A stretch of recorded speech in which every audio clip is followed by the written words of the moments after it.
We no afraid, we no see no one where we afraid of. We no afraid, we no see no one where we afraid of.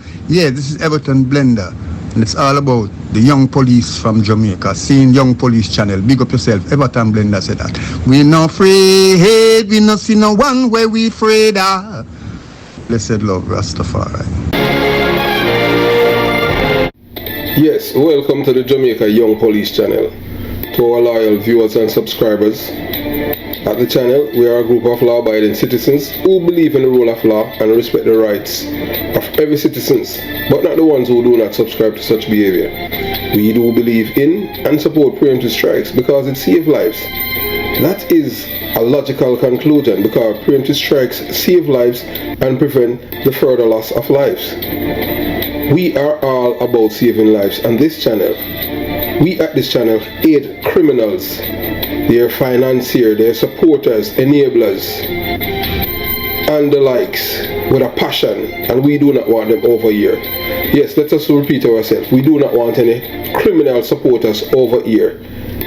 Please, we do not want your views, your subscriptions, your likes, or your comments. Please go elsewhere where the red carpet is waiting for you. Over here, we want you, the criminal supporters, enablers, financiers, and all the likes, to go to prison or madness. Let me repeat myself. We at the Jamaica Young Police Channel, we do not want the criminal supporters and their circle over here. We want you to go to prison or madness. Moving on to our video. Yes, as you know, it was recently we had spoken with Christopher Dudus' cousin, and it's on the channel. That is Christopher Dudus' mother's sister, son. Yes, and he lives in New York. You know, and he was sharing some intimate things about his cousin. Yes, you know, he was a part of the Shower Passe gang outfit.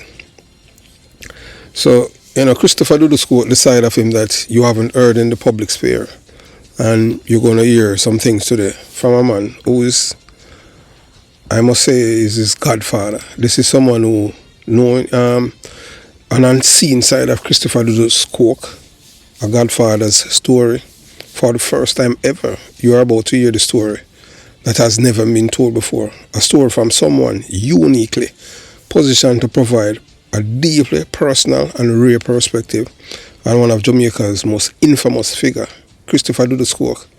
This is not the typical tale of crime and violence that dominates headlines, nor is it the glorified version of a benefactor revered by his community. This is an intimate account from a man who is both Christopher Dudus' godfather and an American businessman living in Jamaica. What most people do not know, you have many Americans living in Jamaica, have business there. Sometimes they went to school there, but they are Americans, so they are back and forth. But because they grew up in America, although they're born in America, spend some time in America or Jamaica.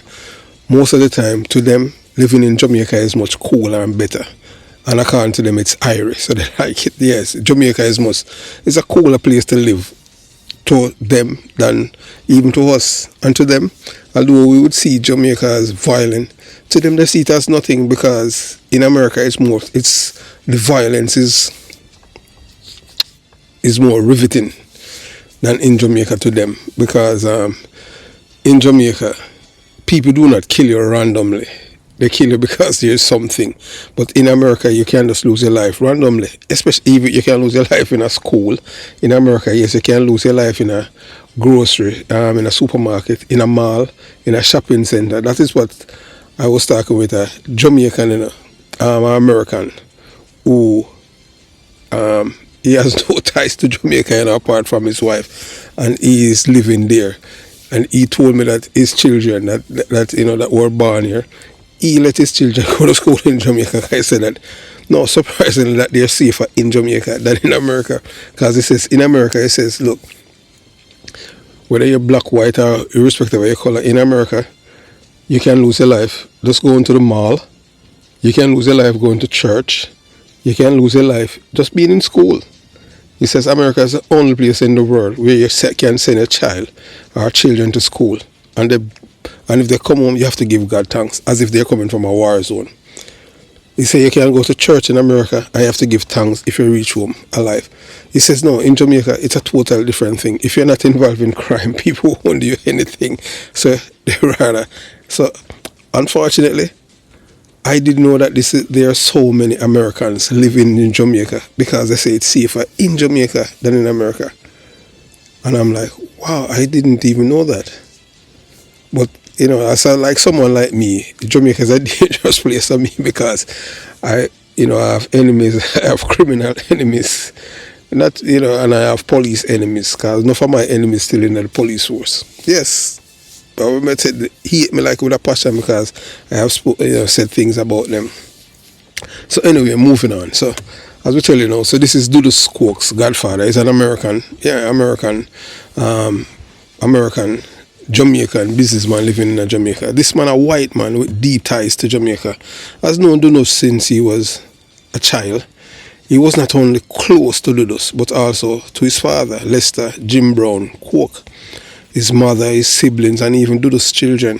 His connection goes beyond the surface, offering a glimpse into personal and familiar side of a man who has been defined by his role as a criminal kingpin. So the man at the center of the story is someone who has lived in Jamaica for decades, a businessman by trade.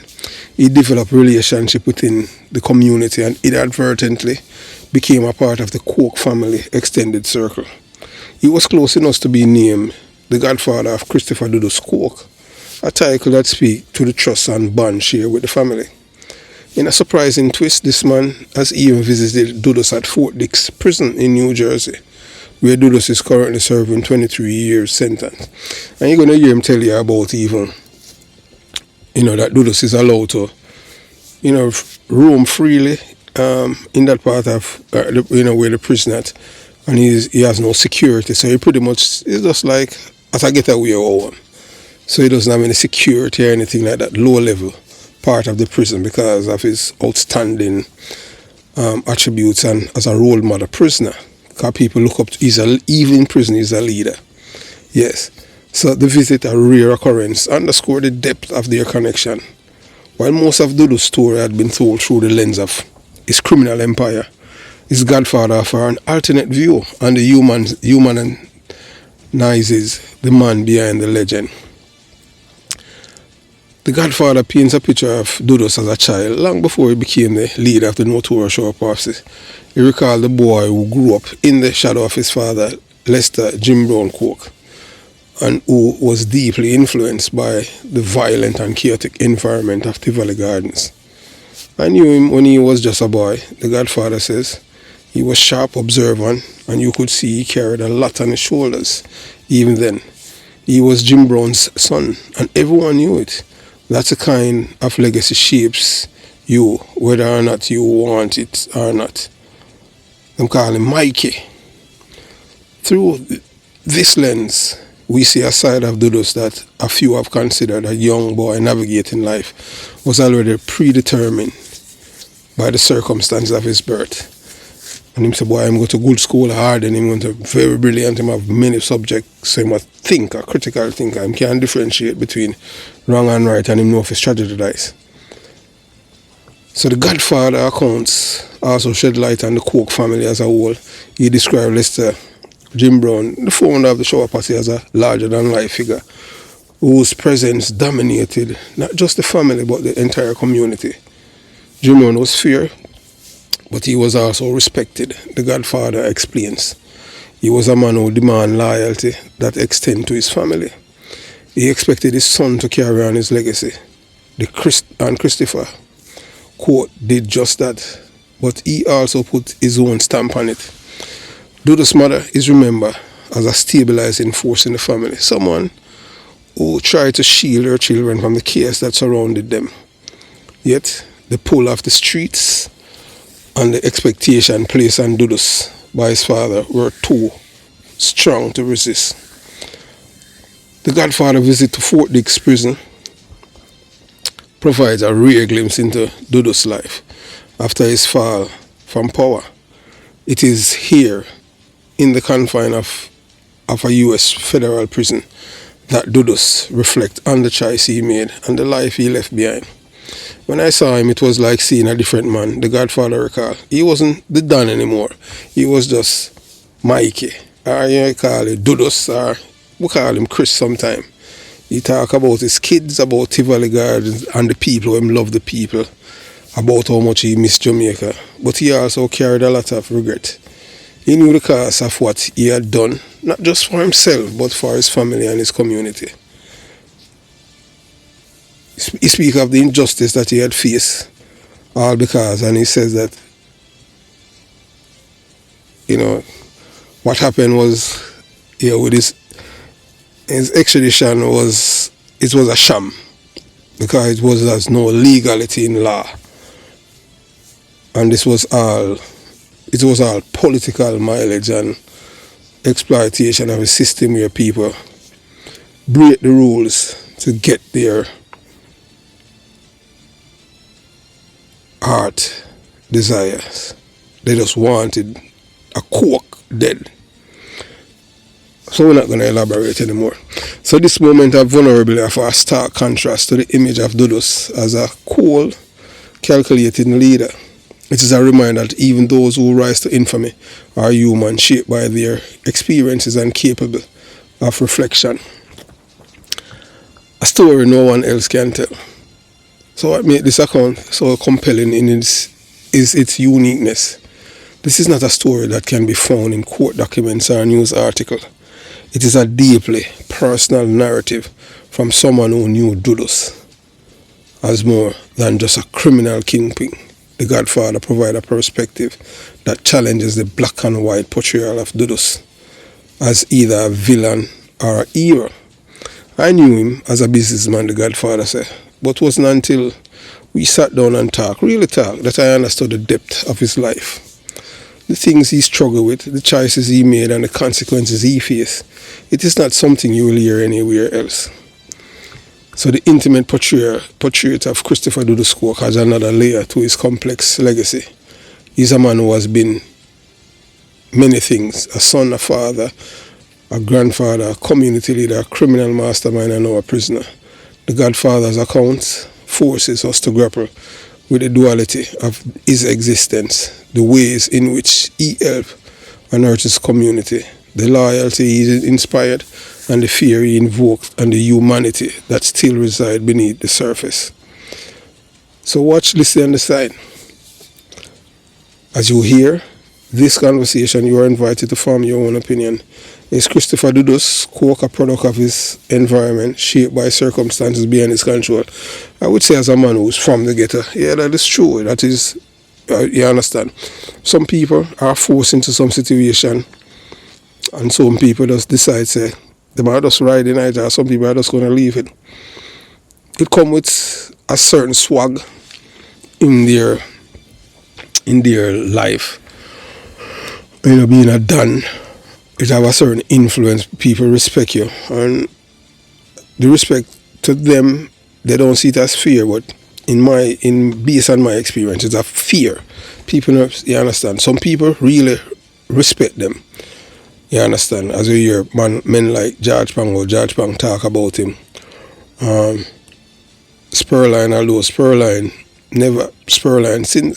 passed away, and Spurline and his father, that's how Spurline and was injured. Yes, that's how he got the fin, and he escaped Jim Brown's wrath. Yes, so anyway, let's move on. So the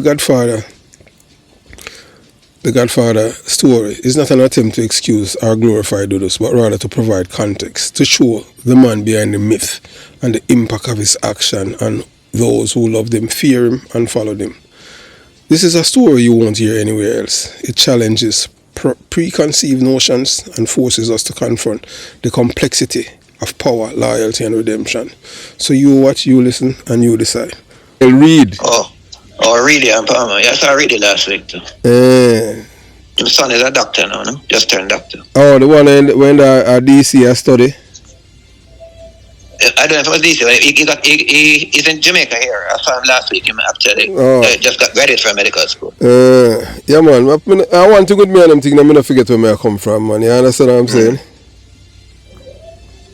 Yeah, somebody just called me and said that them see some posting something about some money thing with somebody. Yeah, a brother, you know, Kaima said the man that don't kill today in a shot up by Grandspan, he must ask me if the man related to you. Can I tell him say me tell people say no family. I know the person, but it's not no family member. Okay, can I tell him, you know, come know Kenneth and them thing there. At first people don't say are you know that though. When they heard the Shaw, nobody was listening to the first name. They say Shaw and businessman. That was it. You got the commissioner called that, but several persons called there.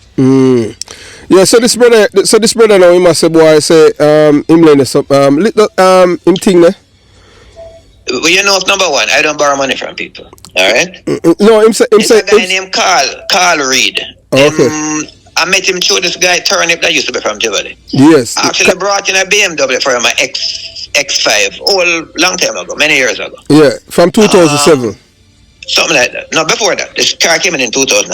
I still have the file for it, because I keep all my files. Yes. He had some money left over for what they sent, because I cleared the car for him. He got his car, all of that. I read BMW. I don't know what happened to the car after that. Yes. But at the time, I had some land selling, and he actually deposited on one of the lots. I actually got $20,000 from him on the 26th of July, 2007. Yes.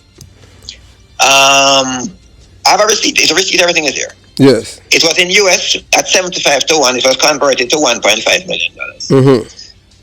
The lot was sold for $4.2 million. I hadn't heard from him in years. And then he called me one day and said he was in some problems and he wanted back the money for the land. I actually made an arrangement and somebody in the States gave him $15,000. Yes, that's what he says. The balance was about $5,000 at the time. Although with the years and the rate changed, because when I'm selling things, they pay in US will convert at the rate at the day. Because he got his receipt in Jamaica, not in US. Yes, that's true. 1.5 million. So 1.5 million. When he got back the refund, the US was a lot higher, because 7 years after it was a lot higher. Yes. And the deposit was in Jamaican.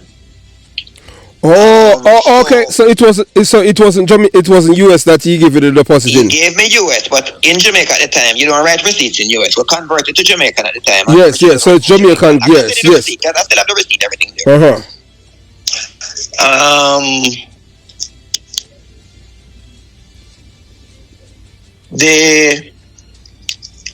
In 2014, I think it was, he had called and said he was in some problem and he wanted the deposit. I sent $15,000 somebody gave him up there. Yes, that's what he said. At that time, the rate was probably, I don't remember, I forgot to check back and look at the thing. I think it was 90-something to 1. So when you worked it out, I'd have a balance for him. When he came to Jamaica one time and I asked him, what happened? You don't want the rest of your money, blah, blah, blah. He said yes, but he was going somewhere. I gave him $150,000. Yes, that's what he says. There was a small balance left, as far as I know.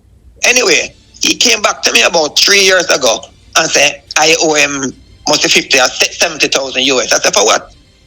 I told him to give somebody in the States money for me. You know, I don't make people give people money in the States. There's nothing I'm doing in the States, but I would need money for somebody to give somebody money for me. So him come by. No idea. No idea. Okay, so he allowed someone to scam him then, so I blame you. Well, I don't know what happened, but him telling me that me did call him. Him say him don't have no money, right? But I call him and him give somebody in the States money for me. But I have nothing doing in the States that I need anybody to give me money. That I have to pay money to the States. Okay. So I said to him, tell you what, I'm a peaceful person. Yes. Everybody know me will tell you that. Me not get in an argument with people. No man, I know that man. That's the reason why normally I don't even do videos like this. I said to him, I have the land still, I don't finish the development yet. But since you say I owe you money, what I will do is whatever you say I owe you, I'll put it on a lot and you pay the difference and you get the lot whenever the lots are developed. That was the easiest way I could work it out. Get rid of him. And even try to fathom what him thinking, what him talking about. Because if we tell you, I told him I didn't know what him talking about. Because there's nobody in the States that I would need to give so much $1,000 US to for no reason at all. Because I don't really do business in the States. Yeah, because he said that he lent you. Honestly, when I heard that him echoing such words that he lent you money, I'm like honestly, I said to myself, I can tell you I borrow money from no man, I don't get involved in that. I said to myself I said this is not the Kensha that I know. Okay. You understand? So I tell him, I said, for a peaceful life, I don't know what you're talking about, because I cannot recall ever calling you and tell you to give nobody any money for me in the United States, because there's no reason I would have for anybody to give anybody cash for me in the United States, and so much money at a matter of fact. Mm-hmm. But I said, for a peaceful life, if you say so, I said, I don't get into confrontation with people. Okay? I will put it as a deposit against one of the lot, and you pay the difference and get it. So he said fine. Okay, all right. So you don't know this. So you never, as you said, that you meet him through Turnip. Yeah, but what happened is, when he came to Jamaica, I physically met him because he came to Jamaica. Mm-hmm. Because Turnip picked up the car. Was when he came with the car and said, "Well, I like my car. You deal with me right, blah blah blah blah." Because I don't deal with people. I mean, not getting a bandul with nobody. You know that. I know that. Remember say I care. My integrity is without question. That is true, but because I met you and them thing, I threw them thief your car and all them thing there. So and I like you. Nobody can in Jamaica can ever tell them, Mr. Shah, rob them, owe them nothing. You never hear that yet. I don't. Them tell them face because I don't owe people, and that is it. Everybody know that all them thing there. Who don't know all them thing there? With them shit now, you know. I really don't know where it's coming from. But I did tell him, say, okay, since you say I owe you, okay, I'll use as a deposit against a lot, and when them develop, you pay the difference and you have a lot. So you don't say nobody rob you, or I owe you. That was the arrangement I had with him. So what? It's just me being amicable. Yes. Because him says so, and me don't want a problem with people. Yeah, because the reason why I did the video Kenneth, is because the utterance when I utter about cause you know in Jamaica I say anything for anybody killer, cause it's still look it's just simple. It was just a prank. It was just a gimmicks with Bogle and all Bogle gimmicks, you know. Switch the video card.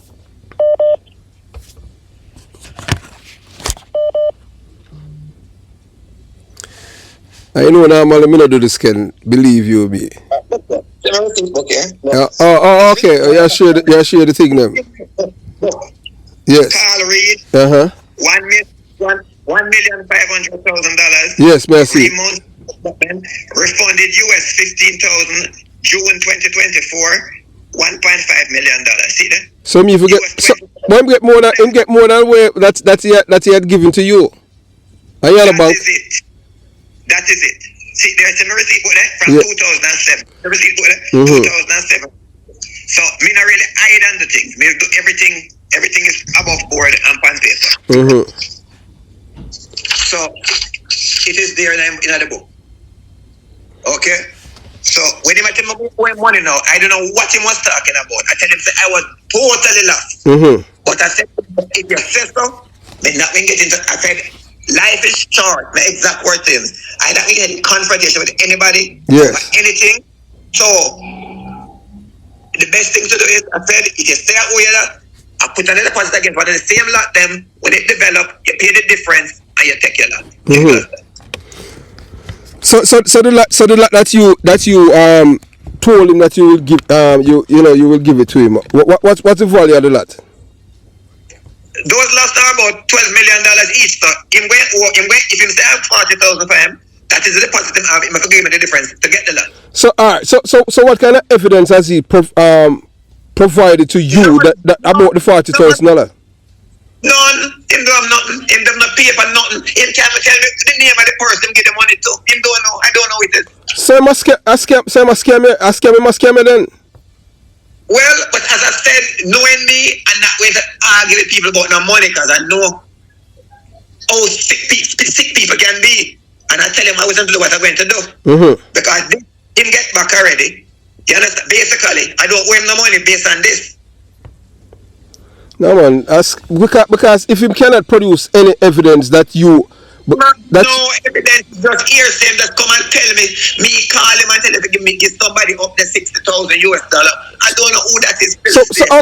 So alright, but not only that on him thing there. 60,000 US in America all per money is the only way that what would I be doing? Me have nothing to do in the States. I need money to pay nobody the money. If me buy a case, me wire the money to the people them. No, but yeah man, I've never heard your name involved in a fraud or anything like that before. Me not getting them things, the papa. Not me. So I must scam me then, man. Because if him have no receipt, him can't produce anything, and him must say, boy. He can't tell me up to now. Him can't tell me who me the money to the name. Mr. Figgy to this lady named Miss Mary. Him can't tell me who me tell him to give money to.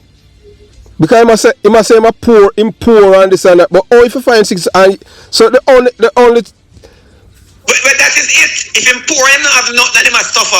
Or him could have lend you $60,000. That is it.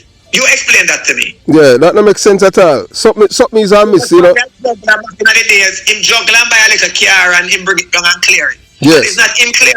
It's turnip who's like a youth that grow up at West Kingston. You used to send him go school. Him end up get money and do him like a juggling and have whole for money. A turnip clear the car for him, send the money for clear the car and everything. It's not even him clear. What he want to say more of say boy because through Dudus that prison, that's why him can't get him money and all of them things because Dudus. This is my godson. So when Dudus I go to school, him call me uncle. Yes. When him not see him father, me pay him school fee. Ask him mother. They're dead now. So we don't know what I'm talking about. Yeah, that's how because that's what he's saying. I say, boy, because some of the things that him say about him, I delete it and them thing. You understand? Because we know Jamaica stay and them thing. Easy. The first thing in time people want people for say enemy. All them have to do is just recruit other people just to eat you. And the first thing when them do for make people eat you, he say yeah, batty man. Yeah, a regular thing that you know. That's all. You understand? Alright, in my batty man, who him sleep with? Show me you understand what I'm saying? I'm on free for doing more. Yeah, I'm on free. So that so that's the thing when a Jamaican lexicon. They are pick me after a baby mother. Wow. But you know have 2 daughters who live in America? Yeah. Yeah, so you understand what I'm saying? One in Miami, one in Canada. You know, the only thing me can tell a man and them thing when me me know and them thing me know he has a face to man and them thing you understand? So me not old people. If me hungry you don't never know because that is it. Me not telling him. So that's why. So you know, in my flan Dudus name and I say, boy, I choose Dudus that prison because if Dudus in that prison, we get him money from you and him want him and him say, boy. Hello. When the police was looking for Dudus, whose house them did raid? My house. Cause them thought I had him at my house. That is how close Dudus and I were. Yes. Dudus was my godson. Outside of politics and in badness, whatever. Yeah. Even before the incursion, I was trying to convince him to pull down the barriers and he was going to do it Labor Day. Because, as I say, it's like my godson. He's a godson. Because because I understand that Justin was the only one in attack sense in them and tell him say you can't beat America because look on Saddam Hussein and him attack. So when they was looking for Dudus, them raid my house. Helicopter, everything over my house. 500 soldiers, police, everything. They might take me in a custody and carry me down a camp. Yes. A man like you and you never involved in criminality. Yeah, but I apologize after them. So them got intelligence that I might have him at my house, so that's why they came. Because through my godson. I'm watching you. And the same day of the incursion, I was down there talking to him before they went in. If I stayed down there half an hour more, I'd get caught down there. Yeah. But if you just listen to Justin, you know, Tivolo that still have its autonomous, you know, Well, he was listening to me because he must the same day them come in, he was going to pull down the barricade and free up the place. Okay, really? So are you hey, so hold on it. I was down there with him the morning of the incursion. But you know that this. I went to the news article. I went to the news article and my rebuttal in the Herald at the time. Yeah. Oh, so you are the white man, the special branch man them said that was talking since Dudus. Are you the white man? Same one. The US the bug plane. Yes. Are you the white man them saying attack you and Justin attack sensing to him, but him not listen. Same one. Yeah. Oh, boy, so I was talking in the morning, so they figured that if escape out of Tivoli, it's probably me have him. So they came to my house. Helicopter, 500 lorries, sort of soldier, police, them searched me out 4 times. The same day. In the roof, everywhere I look for him. well, I'm going to make an access still though. As I say, if me don't care old man, for me know you, I not deny you say me know you and them thing. Because you understand what I'm saying? Now, that's the kind of person I am. Yep. You understand? And based on what you're saying, I scam this man, I scam you. And because you such a decent. I'm going to do something for you.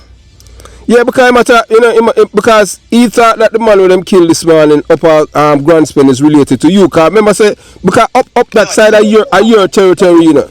You remember Indies pub and Indies hotel across the road? Yes. Well, they own Indies. The father and him own Indies hotel and all time Indies pub. Where used to sell Indies pizza. And then they sold it and they went up the Constant Spring Road, right across somewhere I used to be my first office. Yeah, that's a cross which should be a gas station. Yeah, and then they built the plaza on Chartwood Road. Yeah. I think Dean's father died. Oh. But it's sad though, them just shoot down the man so them thing there. The thing is that, you know, when I value life the more Jamaica, you understand? Yeah, them the young boy a grand spend now. The old guy might respect him, but the young one, them if him go back them and him said no. Because Dean is like that. But Dean always smiling, him not trouble people. Them young boy nowadays, them head chip. So any little thing you diss them and you style them and them go with them stupidness. I feel that's way. Well, you know, say and them not live long, you know. But them not mind it, because them not love life. Because they won't live until police kill them. Them tell you, them not hide it. Them tell you. So what you have him number? Cause him say him call you and him thing there, you know. He spoke to me about 2 weeks ago. Yeah. And asked what I go on. I said, well, we soon start move back from the land them to do what I'm doing. So that is it. And him say okay, and him hang up the phone. That was it. And then now he must say, boy, when he said them kill Shah, he must say, boy, I don't know if you listen to the video where him saying that. No, I didn't listen to it. Well, I'm glad to talk to you and them things still, you understand? So at least all the ambiguities have been cleared up because basically, because I say, boy, I must scam this. Because me say it in every day, you know, I say this is supposed to be one of the biggest scam. But you know, in a Jamaica, when somebody say, boy, oh, they may get somebody to kill you, or people are utter, so you know, say, you know, you can't take it lightly, you know. Understand. You understand? Because look at my cousin, him and the man, them in a friend, and I have a gimmicks, he make them kill the man. Sorry, go. You understand? We kill people over a piece of dumpling, so. Yeah, may I tell you, gimmicks. And we as Jamaican, we used to joke on them things. People make joke and fun off of it. I like me I tell. Like a mustard, yeah? Yeah, you understand what I'm saying? So that man I talk about say boy, you know I talk say boy when him see Dean Shaw dead and him thing, they must say boy, this guy Kenneth Shaw owe me money from 2007 and him lend people money and him couldn't travel and him can't travel and this and that, him that Jamaica now. So I know more or less when him say him can't travel and him thing there, you know, it's a problem. So those who recognize the value of data, the power of data, while we reshape this segment, this is not going to be a series. Data drive decisions, shape strategy and ensure impactful outcomes. This principle has guided our decision to reimagine this presentation. So if you want to hear the rest of it. This candid conversation that we have with this man.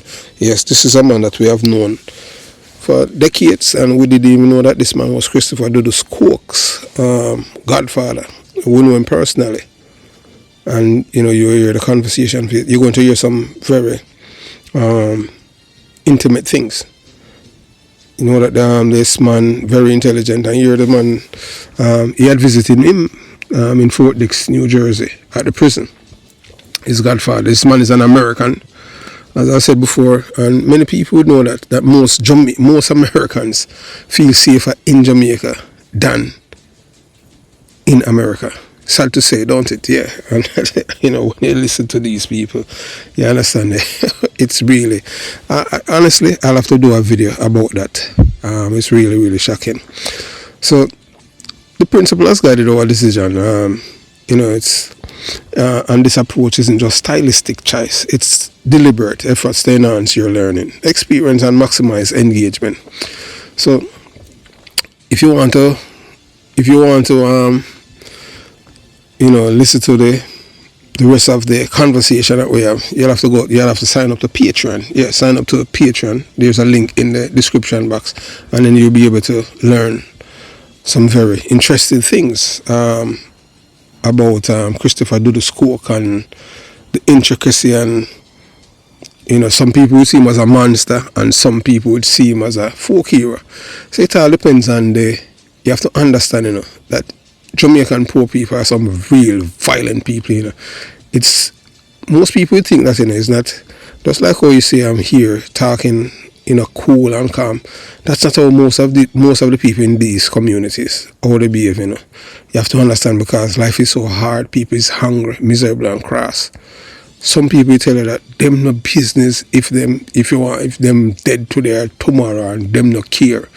And when I say that, them really mean it, because them don't really say a future for themselves.